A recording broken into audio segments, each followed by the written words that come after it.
हरे कृष्णा। शुरू करते हैं। पढ़ रहे हैं पापा जी तात्पर्य। यदि कोई इतना भाग्यशाली होता है कि भक्ति योग को प्राप्त हो सके, तो यह समझना चाहिए कि उसने समस्त योगों को पार कर लिया। ये तो बड़ा स्पष्ट है। देखिए स्पष्ट है, लेकिन देखिए स्पष्ट होता भी नहीं कभी कुछ लोगों को। कहने का अर्थ ये कभी नहीं सोचना चाहिए कि मैं भक्ति को छोड़कर कुछ भी पकड़ लूंगा तो भगवान की प्राप्ति हो जाएगी। ये मूर्खता हो जाएगी। इसीलिए बलदेव भैया ने इतने सारे वर्ड्स कोट किए हैं कि भक्ति से ही आप भगवान की प्राप्ति कर सकते हैं। तो कोई ये सोचे कि मैं भक्ति ना करूं, मैं कुछ और पकड़ लूं, अष्टांग करूं, ज्ञान योग करूं, सब कुछ करूं, भगवान की प्राप्ति हो जाएगी, तो ये मुश्किल है। असंभव कह सकते हैं, होगा नहीं। तो भक्ति ही करनी चाहिए। और जो भक्ति कर रहा है बहुत सौभाग्यशाली। अतः कृष्ण भावना भावित होना योग की सर्वोच्च अवस्था है।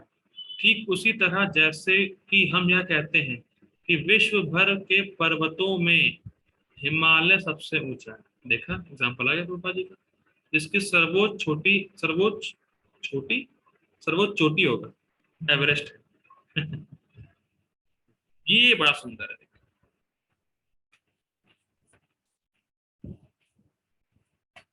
कोई बिरला भाग्यशाली ही वैदिक विधान के अनुसार भक्ति योग के पथ को स्वीकार करके कृष्ण भावना भावित हो पाता है। इसको प्लीज अंडरलाइन कर लीजिए। और क्या आप लोग वो विरले हैं? क्या भाग्यशाली हैं? बिल्कुल है भैया। खुशी मनाना चाहिए। और कितना सुंदर कह रहा है, वैदिक विधान के अनुसार भक्ति योग, मतलब परंपरा में कर रहा हूँ। ऐसे तो भक्ति करने वाले बहुत लोग मिल जाएंगे। मैं भक्ति कर रहा हूँ, भक्ति कर रहा हूँ परंपरागत तरीके से। ये तो सबसे गोपा जी की बात शानदार है। कोई बहुत बिरला, बहुत रेयर, दुर्लभ, दुर्लभतम, ऐसा कह सकते हैं, दुर्लभतम। दुर्लभों में भी दुर्लभ कोई व्यक्ति होगा जो परंपरागत तरीके से भक्ति कर रहा हो। देखिए सबसे इंपॉर्टेंट है भक्तों का संग लोगों को प्राप्त नहीं होता जो परंपरा में। इसलिए दिक्कत है कि लोग सौभाग्यशाली क्यों नहीं है, लोग इतने क्यों भक्ति नहीं कर रहे हैं? क्योंकि उनको भक्तों का संग प्राप्त नहीं हो जो परंपरागत तरीके में परंपरा में है। किसी ऐसा संग नहीं होता लोगों का, भक्तों का संग ही नहीं प्राप्त होता उनको। इसीलिए देखिए बहुत ध्यान सुनिए। हम सबका ये कर्तव्य जो यहाँ सुन रहा है कि भक्ति का प्रचार करें। जो परंपरा में ज्ञान आपको प्राप्त है वो किसी विरले को ही प्राप्त होगा, आपको प्राप्त हो गया। तो प्लीज स्प्रेड दिस नॉलेज। और भी जो लोग हैं वो आपकी बात स्वीकार करें और लोगों को भी आप भाग्यशाली बनाएं। तो इसलिए दूसरों को देना चाहिए क्योंकि उनको प्राप्त नहीं हो रहा परंपरा में ज्ञान। और आपको प्राप्त, आपको कर्तव्य है किसी को, दूसरों को देना। ठीक है, बड़ा स्पष्ट है बात को। आदर्श योगी श्याम सुंदर कृष्ण पर अपना ध्यान एकाग्र करता है। टीकाएं पढ़ा था, अब मैं सुनाऊंगा। टीकाएं बड़ा सा पढ़ा हुआ है। जो बादल के समान सुंदर रंग वाले हैं, जिनका कमल सदृश मुख सूर्य के समान तेजवान है, जिनका वस्त्र रत्नों से प्रभापूर्ण है और जिनका शरीर फूलों की माला से शोभित है, उनके अंगों को प्रदीप करने वाली उनकी ज्योति ब्रह्म ज्योति कहलाती है। वे राम नरसिंह बराह, पढ़ा था हम लोगों ने टीका में, जैसे तथा श्री भगवान कृष्ण जैसे विभिन्न रूपों में अवतरित होते हैं।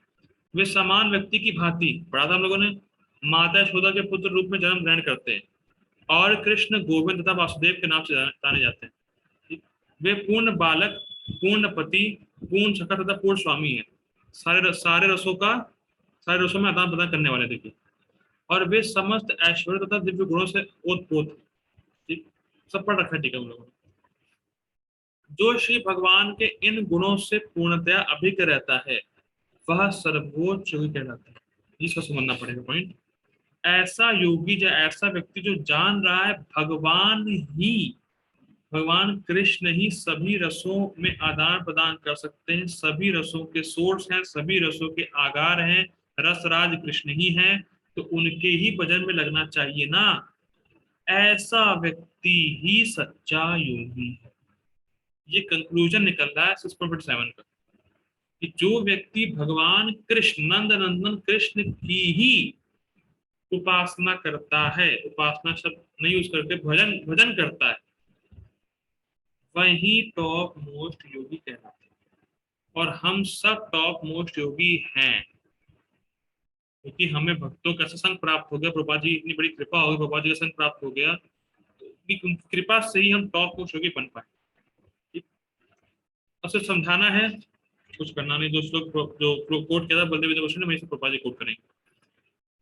योगी की यह सर्वोच्च दशा केवल भक्ति योग से ही प्राप्त की जा सकती है।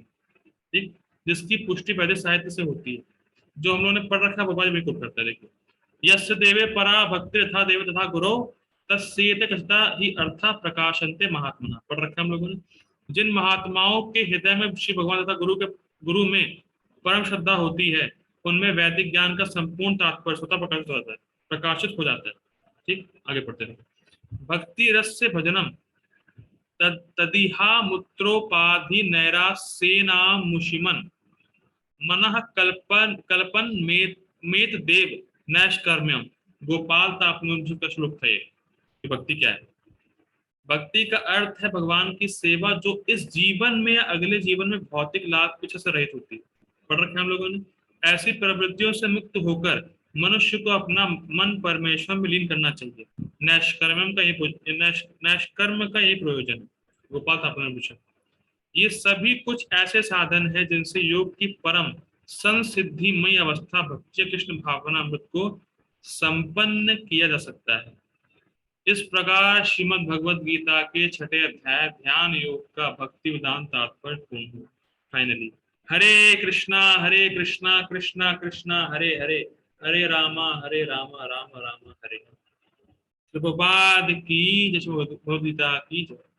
हरे कृष्ण।